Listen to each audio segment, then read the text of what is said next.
What's going on, STR Nation? We are back with a very special guest today. Somebody that I admire who has just been crushing it since I've known her over the last year and a half.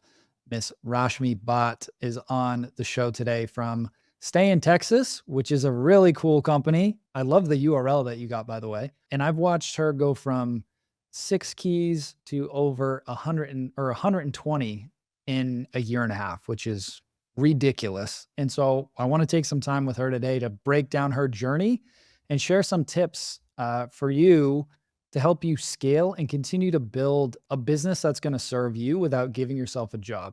Because going from 6 to 120, that is no small feat. That's a lot of scale and it's a lot of doors. So, Rashmi, welcome to the show. Thank you for being here. Thank you so much for having me, guys. In 2020, I used to deliver sandwiches for my restaurant. I come from a restaurant background, and I would listen to your podcast like 2 hours driving and 2 hours coming back. So for 4 hours, it's been a huge part of my real estate journey. So thank you. Love that. Long time listener, first time caller type of thing. So, walk us back, right? So, I know the majority of your story, but I want you to share it. And I probably don't know everything as far as how did you get started in business, right? Through the restaurant. And then how'd you make the transition into short term rentals and then eventually hotels? Yeah. So I actually migrated to America when I was 15. It was 2009, heart of the recession. And I was pretty sure I would never like make it here. But somehow we did. And I went to college here and I got a degree in entrepreneurship, so in business. And I had 3 job offers. I graduated in 2014 and I was set to take the job offer. And I was like, I'm going to take one chance with myself in life. And I turned down the job offers. I moved back in with my parents and I opened a sandwich store. And I told my parents to give me 1 year to like make this work. And if it doesn't work, I will go back and get my master's and like just say that I like did what I wanted to do. And that turned into what has now been a 10-year long career in the hospitality industry. So I still have my restaurant. We've since then grown it to an Indian restaurant as well. And then when COVID hit in 2020, it was the most amount of free time I've had. If anyone has ever been in the restaurant business, it's a pretty tough business. It's really labor intensive. Margins are really tight. And being shut down, I was like, what am I going to do?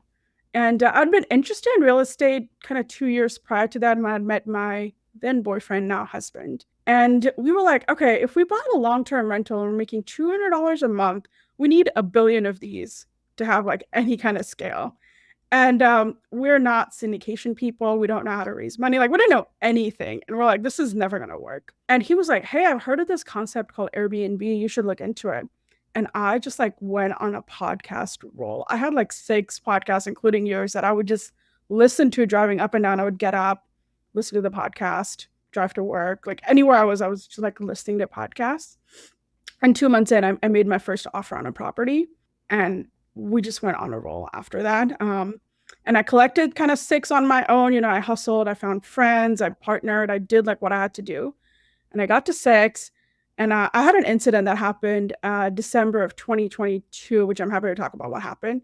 But that got me to a point where I was like, I can't keep doing this. So in 23, I joined your mastermind thinking like, oh, this will be really easy. Like, I already know most things. I don't need to worry about it too much. It'll help me systemize, put some good team members in place, and I'll be great. And I did not realize, I know I for sure did not realize back then that would help me go from 6 stores to what is now over 120, getting me into the hotel game and just helping me grow. So we have 120 units under management now. And it's been awesome. It's the least amount I work today than I did before when I had 6 or even when I had my restaurant. Can you say that again for the people in the back? Yes, absolutely. The bigger you scale, the easier you can take a backseat. You can have people, you can provide for people, and always play big. I'm curious, what was that incident in 2022? I don't know if I remember this. Yeah, I was making Christmas dinner. It was December 24th, 2022. We bought real estate in 3 we were at 3 states at that time. And we were like, okay, we don't want to be concentrated in one state. Let's break it up. So we're in 3 different states. I was all like, I'm a self-manager. Everything's, automated. Like, I'm so great. And all 6 of our properties froze on Christmas Eve. And I had to cancel Christmas bookings for people. It was like the worst freeze Texas I'd ever seen, Oklahoma, Smokies. And I'm like handling all of this while I'm putting like ham in the oven. And I was like, I will never, ever do this again. And like literally within a month, I joined your mastermind, and a virtual assistant just reached out to me on Facebook. And I was like, I was so done because I was answering messages. I was freaking out. I was just like not in a good emotional state. And she's then since grown with me and my company. But I was just like, I need to get out of this day to day. Like, I should not be answering this text.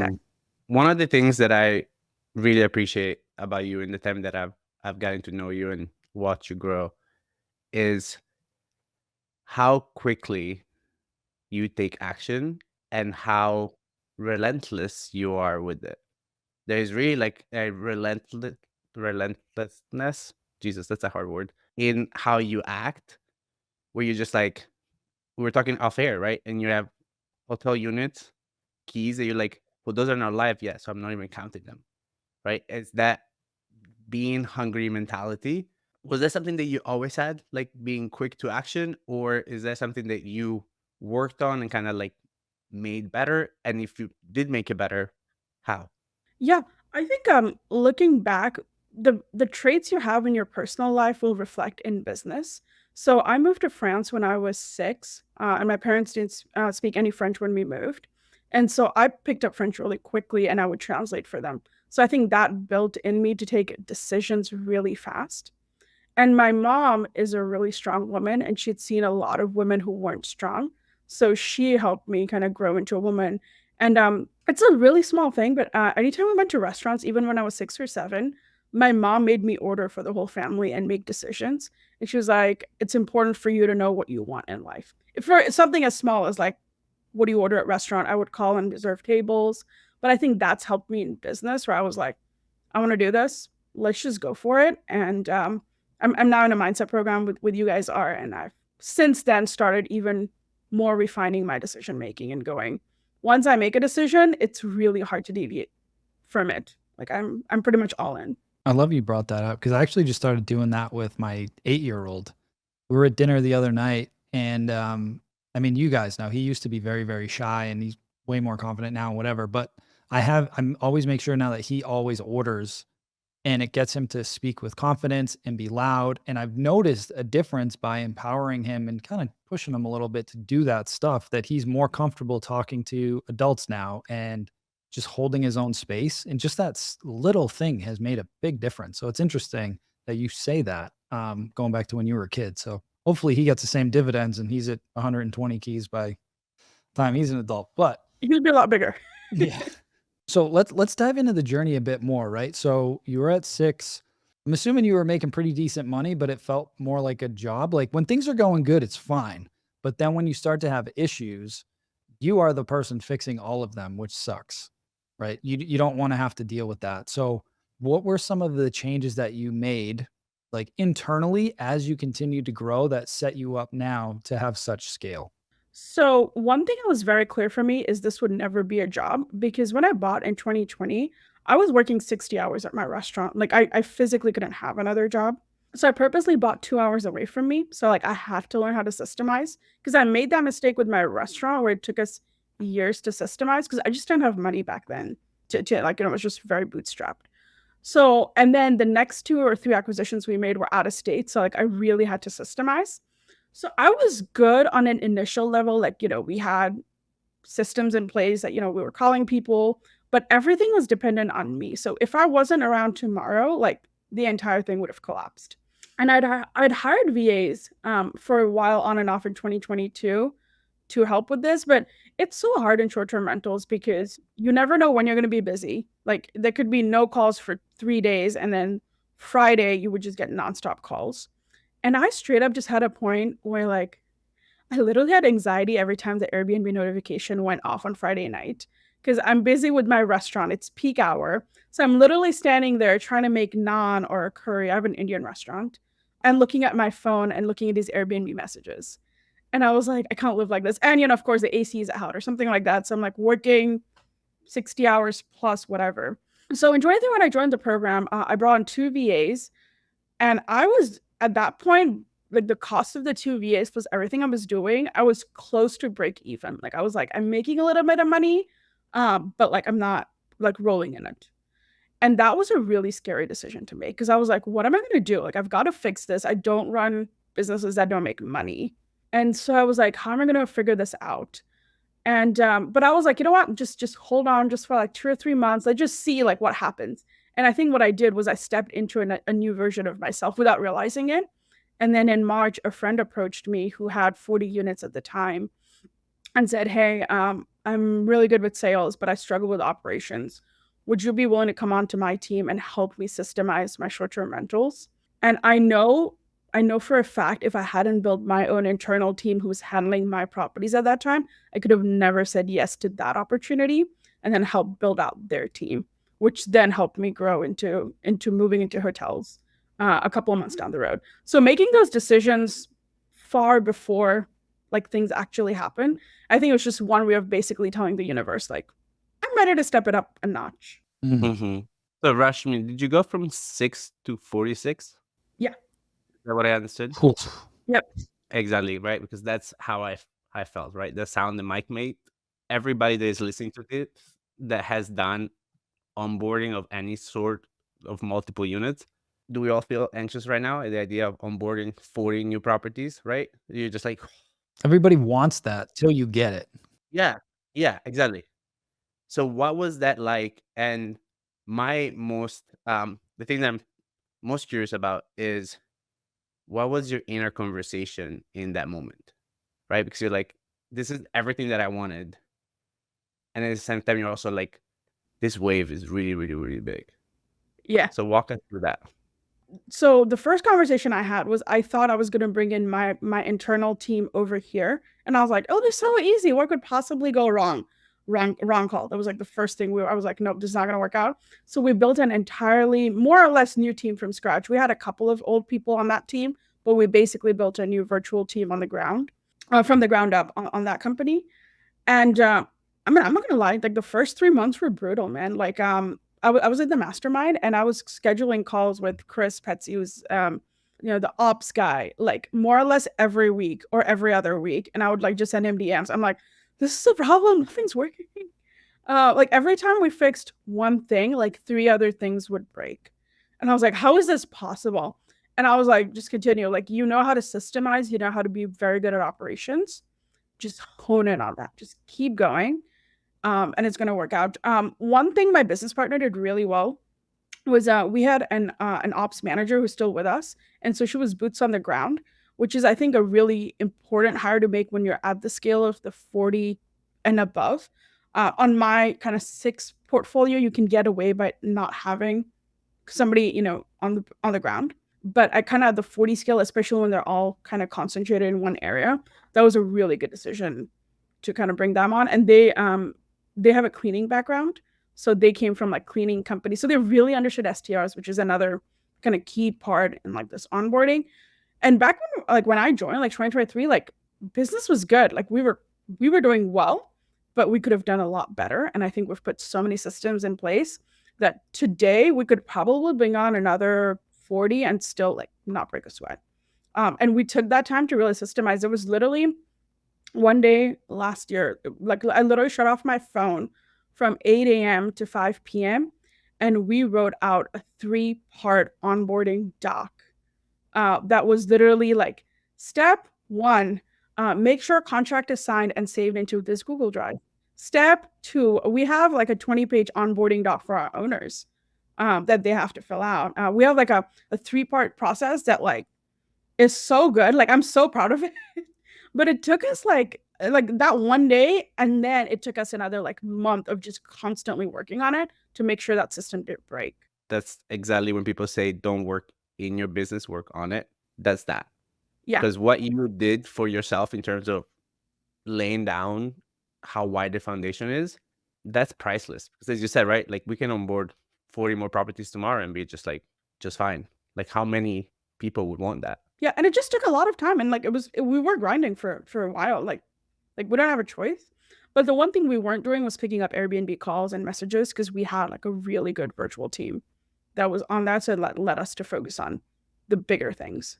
So you get those 40 up and running. What happened from there? So I was cruising, man. Like I had a great summer 2023. I was cruising. I was like, life is good. And then my team, who was managing my six, kind of came back to me in October and was like, Rashmi, we want you to step it up. We want to get paid a little bit better and we want more properties to manage. And I was like, oh, I thought we were like chilling. Okay. And they're like, well, we're open. Like, find us something. And I was at a boardroom event with you guys. And somebody mentioned that they had a hotel, like their friend had a hotel, and they were struggling to find management on it. And I just happened to overhear this conversation, and I was like, "Wait, there's a hotel. They need help." I was like, "Can I help?" And they were like, "I don't know, maybe." And I was like, "I will do anything," because I wanted to get in the hotel game at that point. And I was like, "Whatever they need, like I'll manage it for free, dude." I didn't, but I was like, "I'll do anything. I just want to be in the game, and I want to learn, and I want to understand that. I want to make sure I want to buy in this asset class."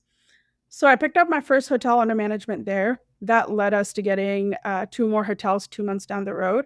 And those owners happen to have multiple properties, so I grew with them. And then one of those partners actually helped me buy my first hotel.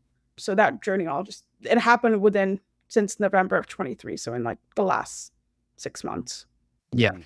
That's when I was a lot more involved in those convos. And it was just, I just felt like you were on this rocket ship. So you went from 46 with no hotels, and then you added 3 hotels under management, and now you're acquiring your own by partnering with one of the folks that you manage for. Yep, exactly. Love it. Well, how big is the one that you guys are buying? It's 18 units. Perfect. Yep. Love it. I love how she makes it sound so simple. She's like, "Yep, I did that," and then, "Yep, I did that," and then that's that. But it's true, seizing right? It's like, opportunity though, because so many people here, other people heard about that situation. I was in the room. Other people heard about that situation, and you grabbed it. yeah, We're like, hey, it's the I can help action 'em. piece. Yeah, from the beginning, like is this relentlessness in action, and like that is like, yeah, that's what it is, right? Like, What's the team so look like now though? Before we pivot, E, I'm yeah, curious. that's what I was gonna ask. Okay. No, I was just exactly that. Yeah. So I think the first thing I did, which I actually did when I had 6 units, I got to 24/7 virtual assistant communication. Like right off the bat, I was losing money at that point when I did it. But I was like, I just cannot handle one more Airbnb message. And like we have nicer properties, and I was worried I'd be asleep and a guest couldn't get in, and it would be a whole thing. And I was like, I'm just gonna take the cost of it on. That I think helped us really scale and me be able to take a back roll even when I wasn't. And like I come from a business background where it's normal, especially if you have like VC, a tech company, you're gonna make money for years. And I was like, if I can even just take a little bit of a hit and just make sure this works, my returns are gonna be really, really good. So currently our team on the hotel side has 4 virtual assistants. You know, they kind of figure out their schedule and they work around the clock, however they work. And then it's me. Like it's just like the 5 of us. And we crush it, I think. We handle everything for all the hotels. We have a really good tech stack. And then on the short-term rental side, we have my business partner, we have the ops manager, and then we have 3 virtual assistants on that team. We're looking to bring on a 4th because we're ramping up with a couple of properties we're onboarding right now. So we're ramping up on that portfolio. So we have about 7 virtual assistants. Love it. Love Yeah. it. That's quite a team. That's quite a team for somebody that was doing everything while making Yeah, nuns yeah. and making curry. I hope you're enjoying this episode of the podcast. We will get back to it in just a minute, but I wanted to share something with you about our Short-Term Rental Secrets Facebook community. If you haven't joined it yet, I've got 4 reasons why you should. First off, it's completely free. Second, we have some amazing resources in there. First, you're going to get our deal analyzing tool that I personally built and we have used to analyze thousands of deals all over the world for our mastermind students at this point. I want you to have that completely free because the worst thing that you can do is get into a bad deal. It's very hard to fix your way out of a bad deal. So you got to know your numbers going into that. And I've got a free training that you can use to teach you how to use that tool effectively. The second thing is I put together a 6-part course on our Casper method on how I build businesses all the way from the beginning, how to set up my foundation, how to set up my entities, all the way through getting properties, automating, launching, scaling, hiring people. It is our unique Casper method that I use anytime I'm building a business. You'll have that completely free. Third, we have a live training every single week where it's either myself or one of our STR Secrets coaches that are giving you free content, free actionable steps, and a chance for you to jump on and ask your questions to us directly, completely free. And the last, and arguably one of the coolest things that we started doing lately, is we're posting free co hosting leads in that group every single day. So my team is going out and farming for these leads and posting them in the group for free for you to go and work those leads. And as part of that free training course that's in there, we'll show you how to go out and what to say, how to close those deals, how to onboard them, everything. So again, if you haven't joined the Short-Term Rental Secrets Facebook community yet, head over there, click the join button. It's completely free. I'll see you on the inside. And now let's get back to the episode. So talk to us about what your tech stack is super quick, and the difference if you use a different property management software for the hotels versus the Airbnbs.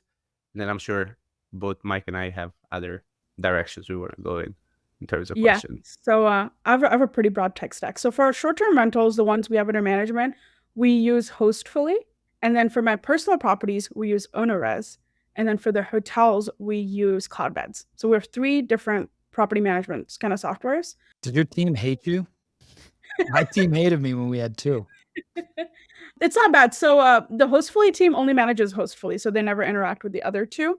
And then it's OwnerRez to Cloudbeds. My team's actually been very chill about it. They haven't said much. My team, and this you really can't find, they're just hungry. Like they're always on me to go get more hotel deals. They're like, we want to make more money. So can you get us more business? And that is the hardest thing to replicate in talent, is how do you find hungry people who want to grow with you? It's so true. I just read Patrick Lencioni's The Ideal Team Player book, and he narrowed it down to 3 things, but one of them was they got to be hungry. Yeah, and you can't teach people to be hungry. Yeah. Like there's nothing I could do. There's no amount of money can make them hungry. So no, they've actually been really good about it, kind of the whole tech stack. Also for hotels, I just don't think you can go with a short-term rental management software, is my personal opinion. I think being on Cloudbeds. The other thing is I don't overthink my decisions, right? So when I picked up the first hotel, I literally asked Kyle, I was like, hey, what do you use for your hotel? He's like, Cloudbeds. I was like, cool. I didn't even shop around. I didn't look at anything else, because that gets you in this whole indecision paralysis, and it gives you all these, and it just confuses and it takes up time. It's like, whatever he's doing is all I do. I'm like, whatever you say in the program on this podcast, I'm like, if Mike did it, if E did it, I'm not going to overthink it. If it breaks, I'll fix it. But if not, like, let's just do it. That's the whole point of joining the program, right? Is like, hey, what software should I use? Here's what we use. This works. Here's some things you got to watch out for here, but this works, right? And then you just took it and executed, where some people are like, well, okay, so that's an option. I want to go research 5 other ones. And I'm like, okay, you can do that. I've done that already, but if you want to do that, that's fine, right?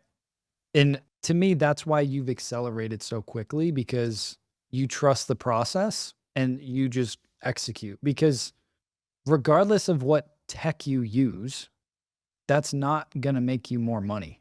As long as it gets the job done, that's what you care about as effectively as possible. It's getting more doors and optimizing the revenue on the properties.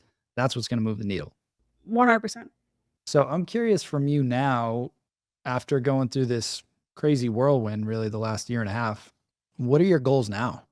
It's funny. We're looking at another hotel deal right now. So we might go acquire another one. I am looking to grow the hotel management company a little bit more aggressively. I think there's a huge need for management companies that are kind of under the 30 unit. The big kind of management companies aren't interested in them. There's a lot of operators who are not hospitality operators, like real estate investors bought them. People inherited little deals. And I think that area is entirely ripe for new tech to come in. Like most people don't use dynamic pricing. Most people don't use remote self check-in. Oh my God, even logging onto agoda.com is an entire chore in itself. Like if you log onto this extranet to log onto this, like it's so old fashioned, which is crazy. So I do consulting for a bunch of people. And I just talked to a lot of hotel operators and kind of learn from them. And I also think there's an entire section of institutional hotel investors that are very good and have done this for the last 30 years. And I think there's a lot to learn from them. So I just spend a lot of time listening to what they're doing. I attend a lot of hotel conferences where I understand like how do the legacy players play, because I think there's a lot of things short-term rental people could learn from them, and vice versa. There's a lot of things we could teach them, and a lot of them are interested in the short-term rental space. So I think I'm a good like bridge in between the two. I agree. I was at one of those last week, and I was definitely the smallest fish in that room by a long shot. And I had 4 pages of notes by the time I left. I think I was the only one there taking notes. And in the back of my mind, I'm like, okay, this makes sense. This makes sense. But a lot of them are so ingrained in the way that things have been done that they're not necessarily open to a different perspective. Where I'm like, hey, we have 24/7 VA coverage for a fraction of the cost of you're paying these front desk people. Unless you're running a certain type of property that warrants having, because at the end of the day, I don't want to wait in a line to get my key. Unless you're going to add value to me somehow and get me a massage or a drink or something, I don't want to go to a front desk. I just don't. I want to get in, go to my room, and that's it. It makes no sense to stand in line to wait to get a key card. It's just stupid, in my opinion. I think one of the things I've seen is a lot of these hotel operators, it took them 30 years to build their well. And I think it's a fantastic way to do it. But I realized early on, if I followed what they were telling me, the advice they were giving me, it was going to take me 30 years to make the kind of money I wanted to make. And I was like, I would like to do it in this decade, not the 30-year mark. And so I had to change how I thought about a lot of things, including using tech, using virtual assistants. I think so many people have no idea the value of virtual assistants. Like, just no idea. Like, they're like, wait, you do all of this virtually? And I'm like, yeah, if I can go to a different country and they can use biometric scanning systems to give me entry into a country, I don't think a front desk person is going to figure out if I'm dangerous or not. I mean, like, it's not going to work. So there's so much tech you can leverage to make sure your property is safe, apart from having somebody there, like, on the ground. Love that. So my next question, which you kind of touched on already, is where do you spend your time on? Because the last time you and I saw each other, you sat next to me and you're like, I need this to grow faster. What rooms do I have to get in? I'm like, dude, this room is great. And you're like, yeah, what other rooms? Right. So I know that that's something that you do. You hint on it now with like going to the hotel conferences. What else does Rashmi spend her time on now that you're a hotelier that has a team behind her now? What do you do? It's a great question. I actually spend a lot of time on Twitter. I think there's so much free knowledge on Twitter and YouTube, which sounds crazy, but I think there's lots of people putting out really good content, and I've learned to actually improve my tech stack because of Twitter. There's a lot of kind of independent hoteliers that are on there that are like, this is what I do. Literally before I got on this call, somebody was talking about how you should be installing P-traps under drains for bathtubs, so that you can prevent pests from, coming out of your bathroom. And I was literally like researching like the links they were posting, and I literally have a whole Google Doc where I say all of these like links to things, because I know, because I'm undergoing a hotel rehab, I'm going to need access to all of this information. And the one thing I really, really get annoyed with Twitter is it's really hard to find information. Like, it's not searchable. So I just create my own kind of directory, and I spend hours just reading through like notes that people are talking about, because this is an industry that's changing so fast. Like, I think we're just at inception for this. Like, this is so young and it's going to change so much. It's hard to read a book that was written 20 years ago that, doesn't have any of the tech. Like, cloud beds wasn't even invented back then. Mm-hmm. Yep. I spend a lot of time just reading. Warren Buffett style. Yeah. That's what moves the needle, though. It's not getting your hands dirty and going to do stuff. Like, yes, you want to touch base with your team, make sure everything's going well. I actually went to visit one of the hotels over the weekend, just check in with everybody, whatever.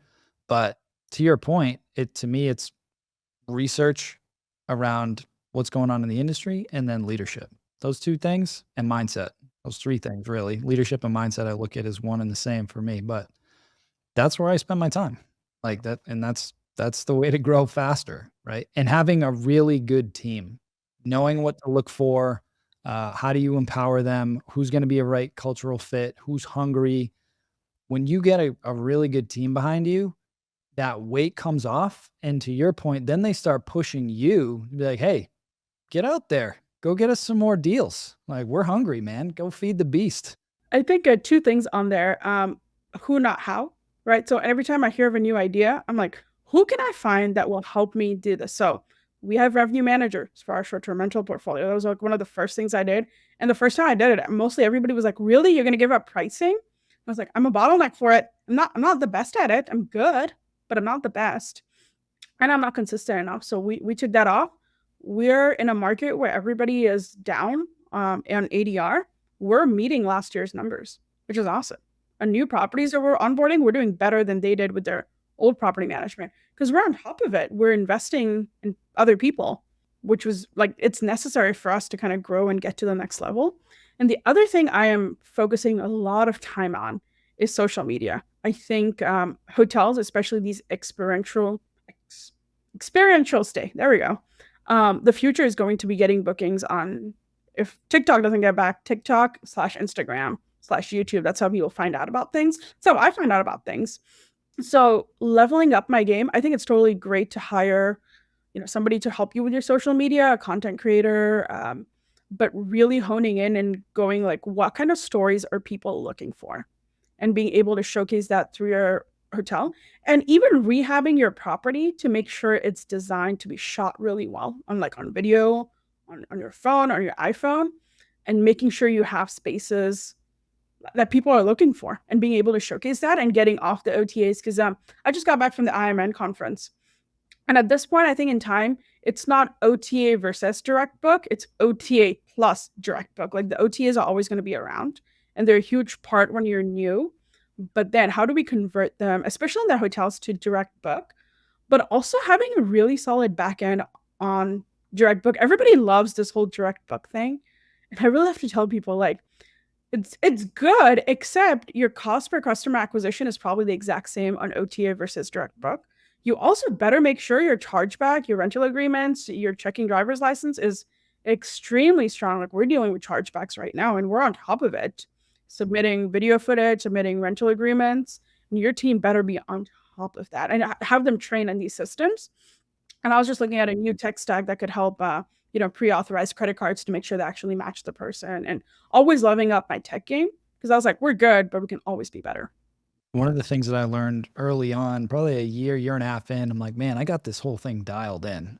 And every time I feel that way, something hits the fan and then I got to break the whole system and rebuild it to keep leveling up. Because if you don't and you rest on your laurels, you're going to get left in the dust because like you said, this industry is changing so fast and technology is leveling up so fast that if you don't stay up on those things, you're not going to compete at all.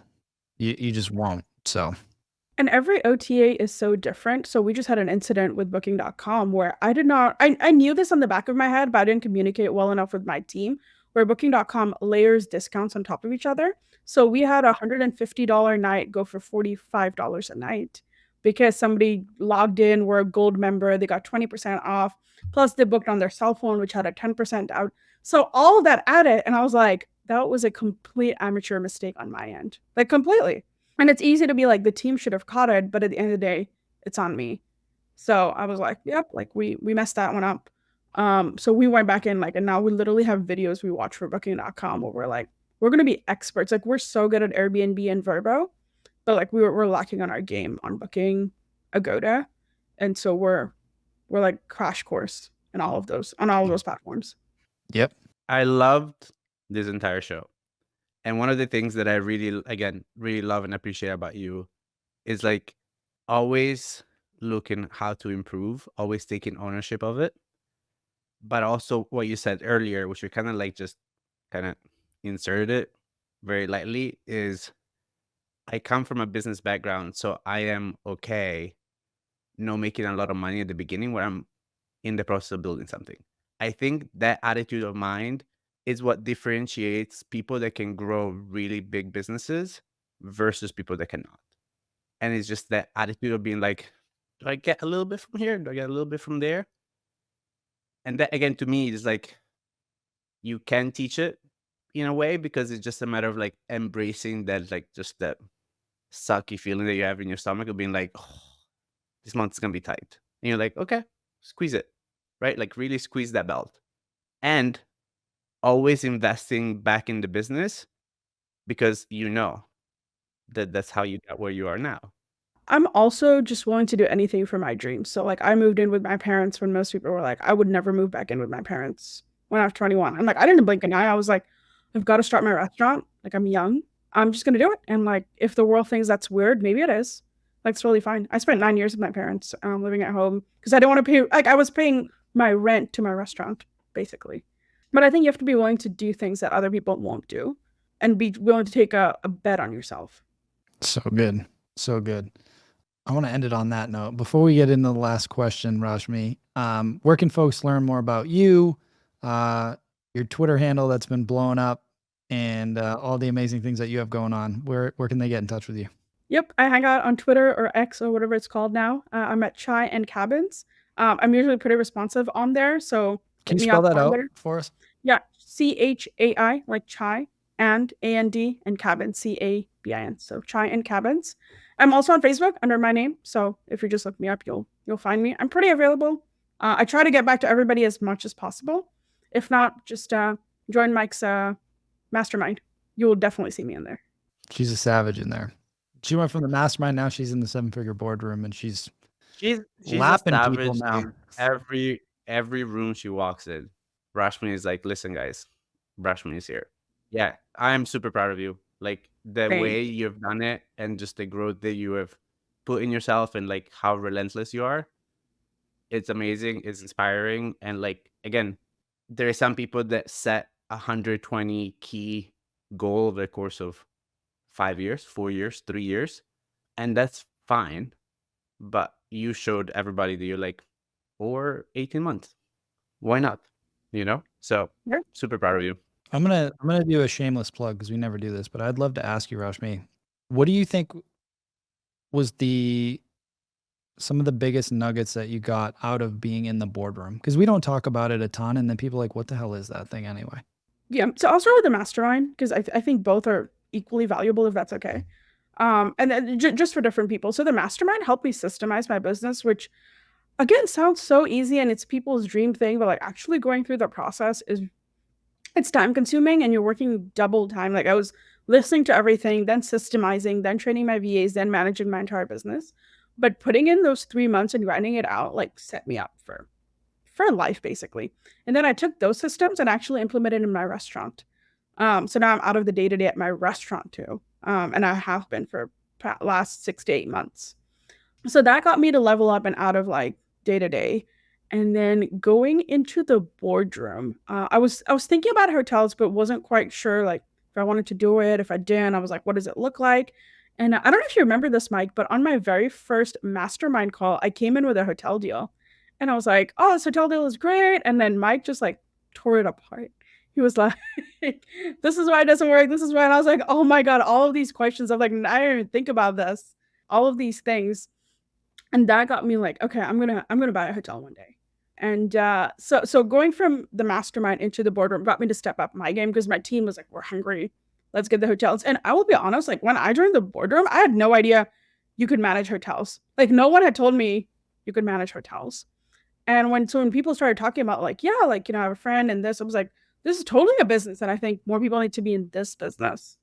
But systemizing and organizing is an invaluable skill. So many people like are great at sales, which is awesome. But like having a backend to support that level of sales is a whole new ballgame. And just going in and like every business I do now is very system and operations like organized. Like that's just the way I see things. And that was like the biggest thing. The other thing is this entrepreneurship journey is a huge roller coaster. There's more lows than there are highs in this business. So being able to jump into chat and being like, guys, this happened, like what do I do? And like people being like, oh, like that happened to me, no big deal. Here you go. I'm like, oh, okay. Like, I thought the world was crumbling around me. And having people, so the knowledge is great, but like the people and just little things. Like I know if I have an amazing hotel deal, there are 3 capital raisers in the group I would go to that would go, yeah, we'll find money for your deal. If it's a good deal, like we'll help you out. Having people that are like, oh, do you need a banker, an insurance guy? Cool, here you go, no problem. Oh, can't find somebody at Cloudbeds? No problem. Let me call up my rep and help you out. So just having access to that, being like, what kind of cameras do I install in my hotel? Because don't install Ring cameras, right? So having somebody tell you just like these little things and having it in your mind being like, oh, I forgot what was the door lock was. I don't want to use my short-term rental door locks because 3 months in, we have a hotel that did that. 3 months in, all of the door locks are breaking. And I was like, if you'd only brought me on when you guys were rehabbing, I would have told you not to use these door locks. So little things like that are making a big impact on your bottom line. Love it. Love it. Well, the last question that we ask all of our guests, Rashmi, is what is your number one secret to success? Don't overthink it. Follow people that you like, and whatever they're doing, just do it. Do not overthink it. Boom. Rashmi Bhat, mic drop episode right here. So hopefully this inspired you guys. I've been inspired by Rashmi especially the last 8-9 months, just watching her really accelerate. You know, she was doing good, dialing things in, and then adding over 80 doors in the last really 6 months. I mean, that's incredible. So huge shout out to you. I know you've been putting in the work and getting after it through the ups and the downs, and you've earned every damn thing that you've got at this point. So super proud of you. Thank you. Well, hope you guys got a lot out of this one. Have an amazing week, and we will talk to you soon. Hope you enjoyed this episode of the podcast. Before you take off, I want to remind you to join the Short-Term Rental Secrets Facebook group. It's completely free. And remember, we are giving you free daily leads inside of that group to help you grow your co-hosting business. We're doing live weekly trainings on a variety of topics to help you launch, automate, and scale your business. And it gives you a chance to jump on video with me and my coaches to ask us your questions directly. You're going to get the free 6-part Casper course in that Facebook group. And I'm going to give you a copy of my deal analyzer so that you never get into a bad deal and you always know your numbers. So head over to Facebook, join the Short-Term Rental Secrets Facebook community, and I will see you on the inside. And thank you again for being a loyal listener of the podcast. Appreciate you. Have an amazing week, and we'll talk to you soon. Hey, STR Nation, if you enjoyed this episode, please make sure to hit that subscribe button and leave us a review. And in the comments, let us know what topics you want us to cover on upcoming episodes, and we'll make sure to get that in the books for you. And if you really want to learn how to launch, automate, and scale your short-term rental business, if you want to go deeper, then check out our free masterclass at strsecrets.com.